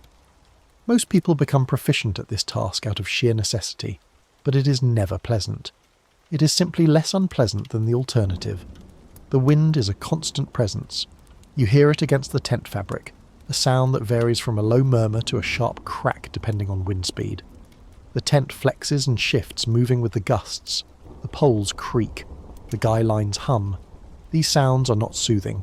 They are reminders that the only thing between you and the environment is a thin layer of nylon, that the wind is strong enough to destroy the tent if something fails, that you're exposed in a way that is fundamentally precarious. When the wind gusts particularly hard, the tent walls press inward and you feel the pressure. If you're lying near the wall, the fabric might brush against your sleeping bag. This is unnerving. You imagine the tent collapsing, burying you in fabric, trapping you. This does not happen. Modern expedition tents are engineered to withstand extreme wind, but the fear is there. During calmer moments, when the wind drops, a different kind of silence settles over the tent. This silence is profound. There is no sound from outside at all, no animals, no water, no human activity. Inside the tent you hear only the breathing of your tent mates, if you have any, and the occasional rustle of fabric as someone shifts in their sleeping bag. The silence is both peaceful and oppressive. It emphasizes the isolation, the emptiness, the distance from anything familiar. If you're sharing the tent with others, their presence is both comforting and complicating. You can hear them breathe, hear them move, know that you are not alone. This is psychologically important. Humans are social animals, and even in extreme conditions, the proximity of other people provides reassurance. But sharing a small tent also means limited space, coordinated movement, and sometimes interpersonal friction. If someone snores, everyone is affected. If someone thrashes in their sleep, everyone feels it. You learn to tolerate these disruptions because the alternative, sleeping alone, carries its own risks. Temperature fluctuates through the night. Early in the night, after you have just entered the sleeping bag and your body's working hard, to generate warmth, you may feel almost comfortable. But as the night progresses and fatigue sets in, your metabolic rate decreases slightly, and the cold creeps back. By the early morning hours, you are coldest. This is when people feel most miserable, when the temptation to check the time and see how much longer until you can legitimately get up is strongest. Checking the time is a mistake most people make repeatedly. You wake, feeling cold and uncomfortable, and think that surely it must be almost morning. You fumble for your watch or phone, turn on the screen, and see that only 2 hours have passed since you last checked. The realization that you have 6 more hours to endure is demoralizing. Time moves slowly when you are cold and uncomfortable. Minutes feel like hours. The night stretches on, seemingly without end. Dreams, when they come, are fragmented. You do not reach REM sleep, the deep restorative phase where most dreaming occurs, because your body cannot afford to enter that state. The dreams you do have are shallow, often involving cold or discomfort. You dream that you're outside in the wind. You dream that your sleeping bag is wet. You dream that you cannot get warm. These dreams are not restful. They blur the line between sleep and waking, making you unsure when you wake whether you are actually asleep or just lying there thinking. Physical discomfort accumulates.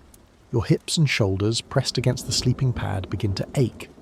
The pad provides insulation but is not particularly soft. You're lying on ice, and even with padding, the surface is hard. You shift position to relieve the pressure, but shifting is difficult inside the confines of the sleeping bag. You manage to roll onto your other side, and the relief is temporary. Soon that side begins to ache as well. Your nose runs. The cold air irritates your nasal passages and mucus production increases. You do not have tissue readily available inside the sleeping bag, so you either endure the drip or reach out into the cold air to grab something to wipe your nose with.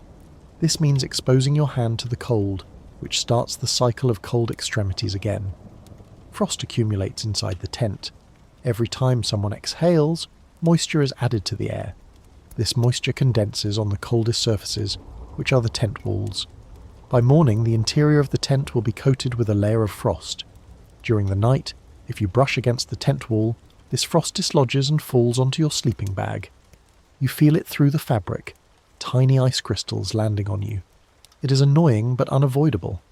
There are moments of unexpected beauty during the night. If you open your eyes, you might see faint light filtering through the tent fabric, starlight, or the green and red glow of the Aurora australis. The southern lights are common during the Antarctic winter, though seeing them from inside a tent is different from seeing them under open sky. The colours are muted, diffused through the tent fabric, but they are there, a reminder that something exists beyond the immediate sphere of cold and discomfort.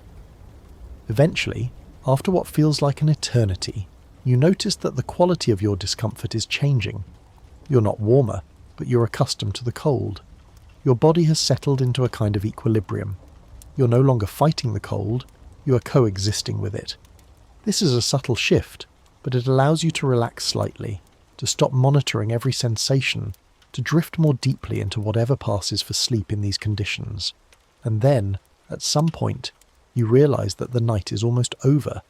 You have survived the hours of darkness. Morning is approaching, which means you will soon have to leave the sleeping bag and face the cold again, but for now, you have made it through. You lie still, savouring the last minutes of relative warmth, knowing that once you emerge, the cycle will begin again. The human body at rest generates roughly 100 watts of heat, about the same as a standard incandescent light bulb.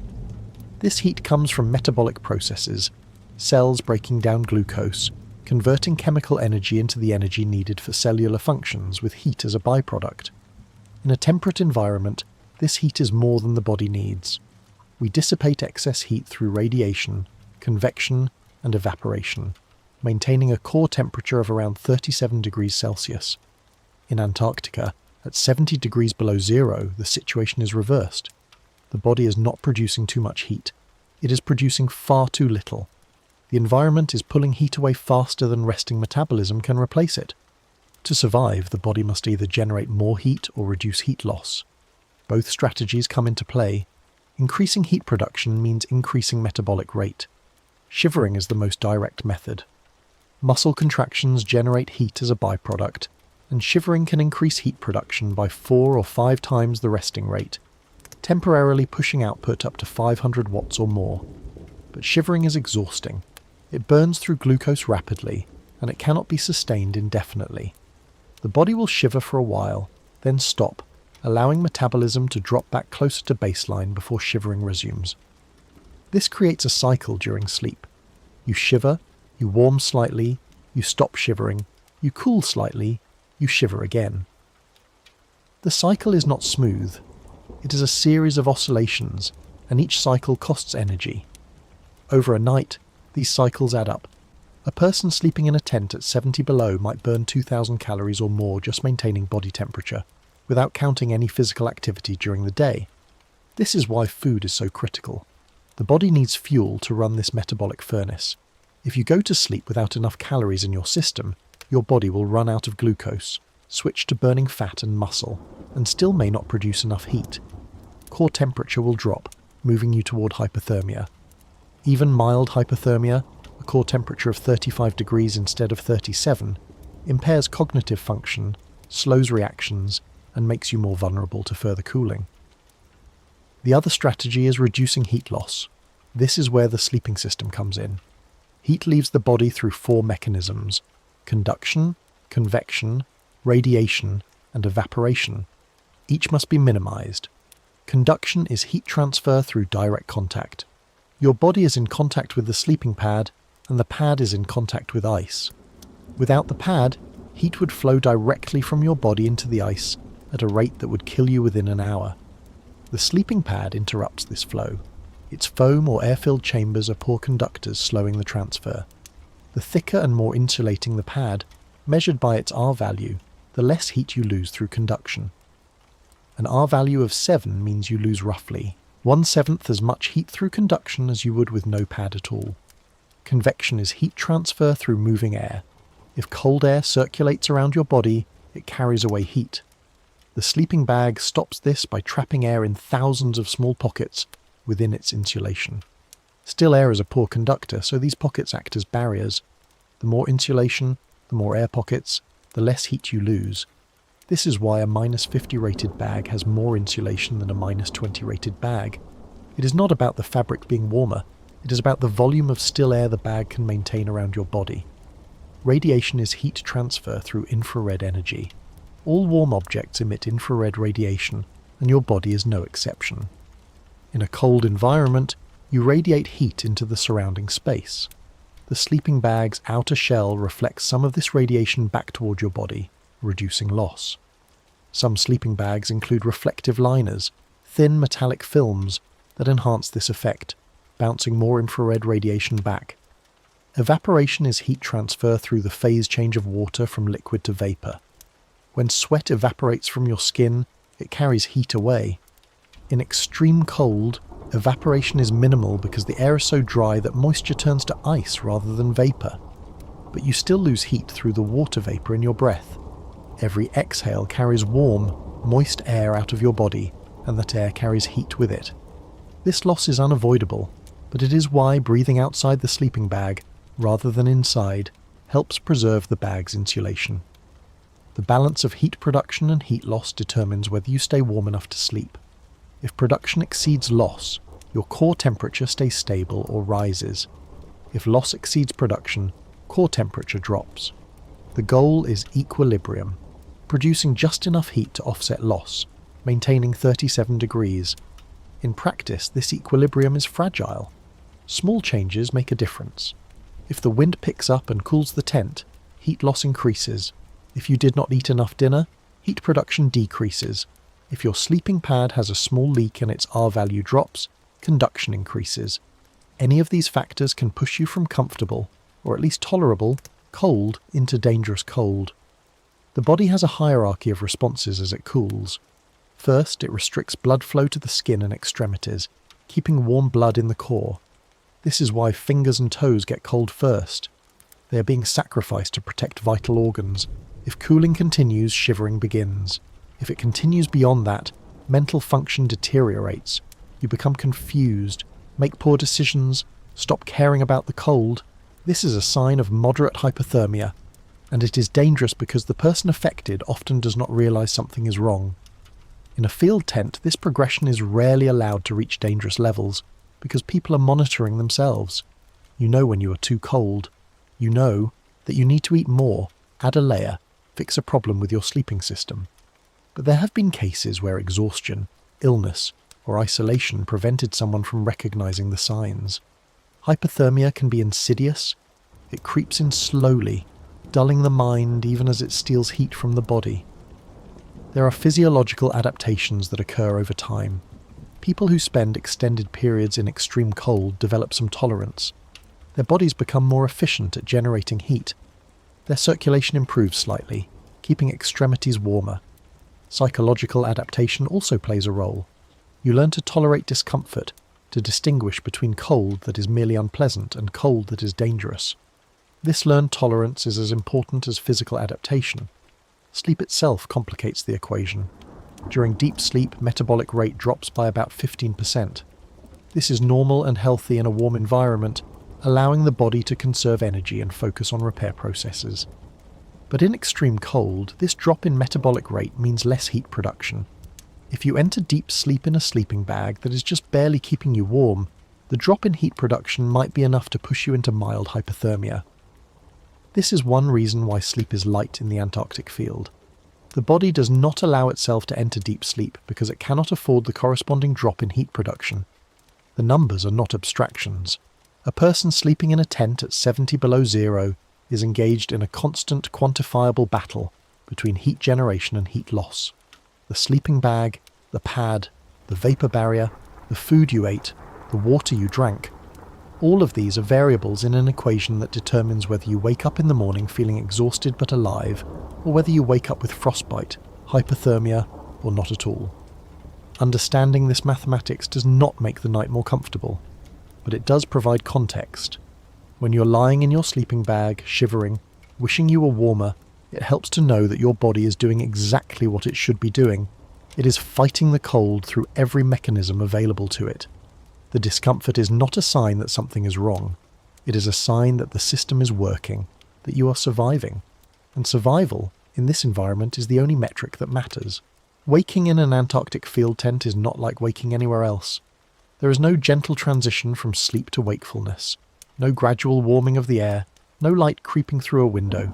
You wake because your alarm goes off, or because your body has had all the sleep it can manage, or because you're too cold to stay still any longer. You open your eyes to darkness, the same darkness that was there when you closed them, and the temperature inside the tent is still 70 degrees below zero. The first decision of the day is whether to stay in the sleeping bag a little longer or start the process of getting up. Staying in the bag is tempting.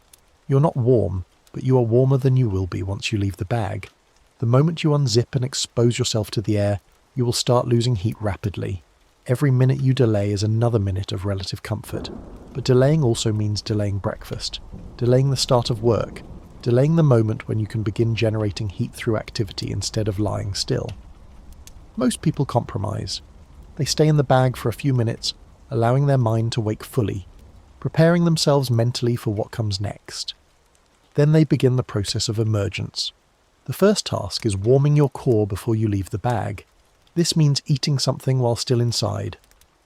Many researchers keep a snack, a candy bar, a packet of nuts, something calorie-dense, inside their sleeping bag overnight, where body heat keeps it from freezing solid.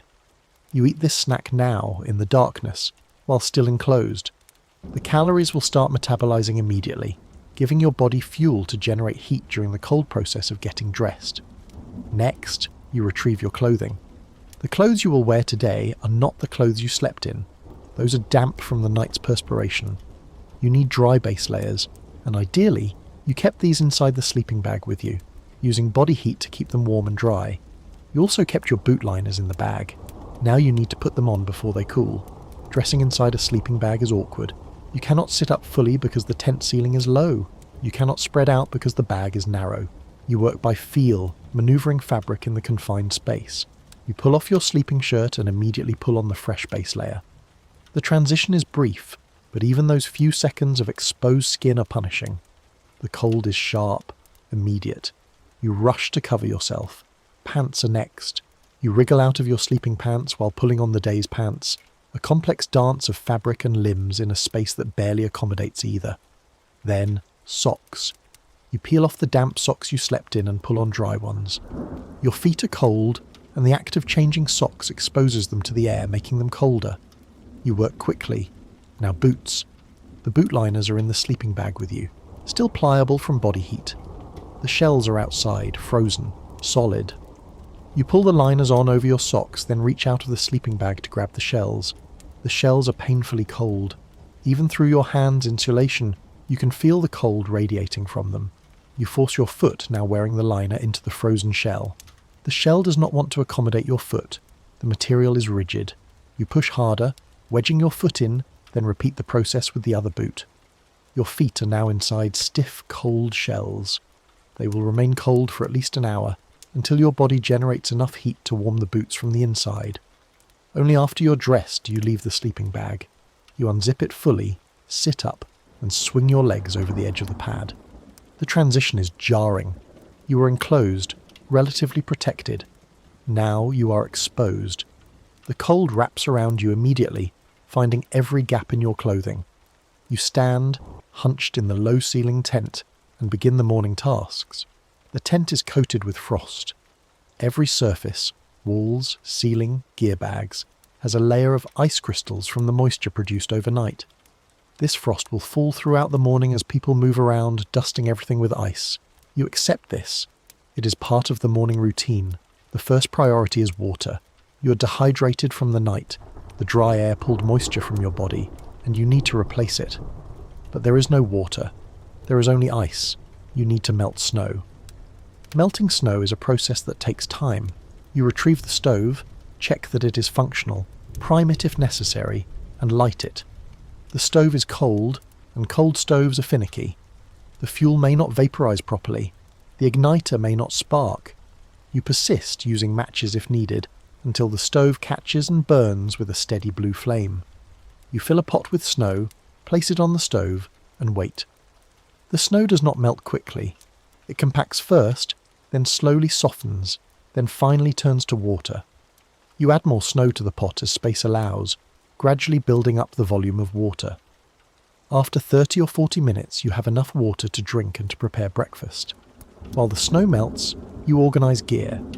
Sleeping bags get shaken out to remove frost, then loosely packed. Sleeping pads get rolled. Personal items get stowed in stuff sacks. The tent interior, which was cluttered the night before, is gradually restored to order.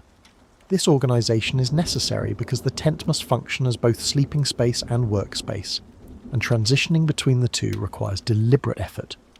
Breakfast is similar to dinner.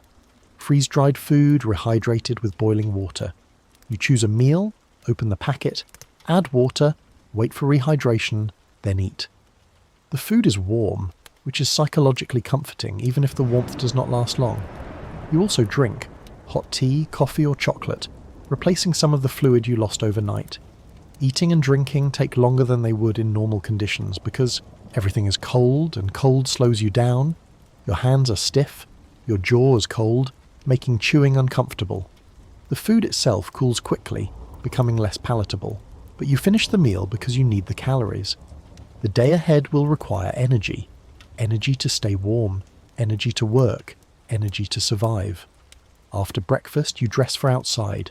This means adding layers, insulated pants over your base layer, an insulated jacket, a windproof outer shell, gloves, a balaclava, goggles, a hat.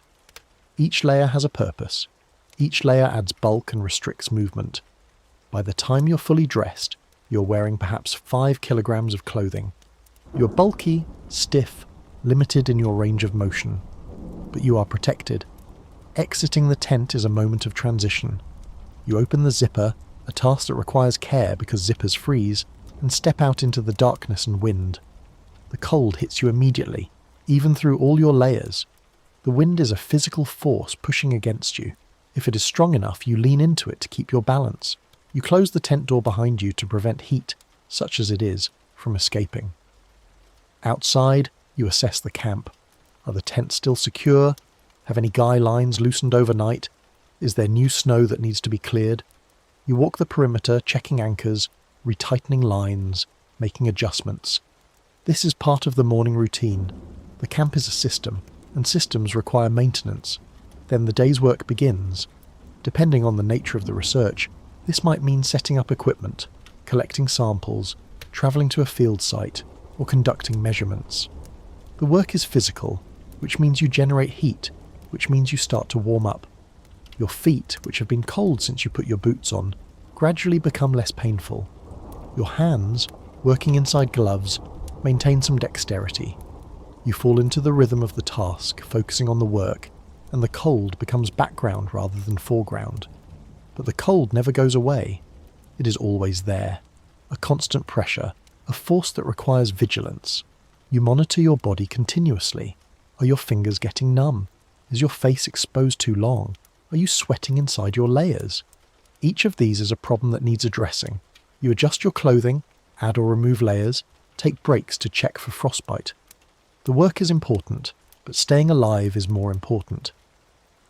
The morning stretches into afternoon, though afternoon in the polar night looks exactly like morning, dark, cold, windy.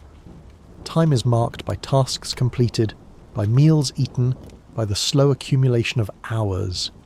Eventually the workday ends, and you return to the tent to begin the evening routine. The cycle continues. Sleep, wake, work, sleep. Days blur together. You lose track of dates. All that matters is the immediate. The next meal, the next sleep cycle, the next day's work. Morning in the freeze is not a beginning in the traditional sense. It is simply a continuation. The cold did not stop overnight. The wind did not stop. The darkness did not stop. You stopped, briefly, to rest. Now you resume. This is the reality of Antarctic fieldwork. There is no break from the environment. There is only management, endurance, and the steady passage of time until the work is done, and you can return to a place where sleep does not require quite so much effort.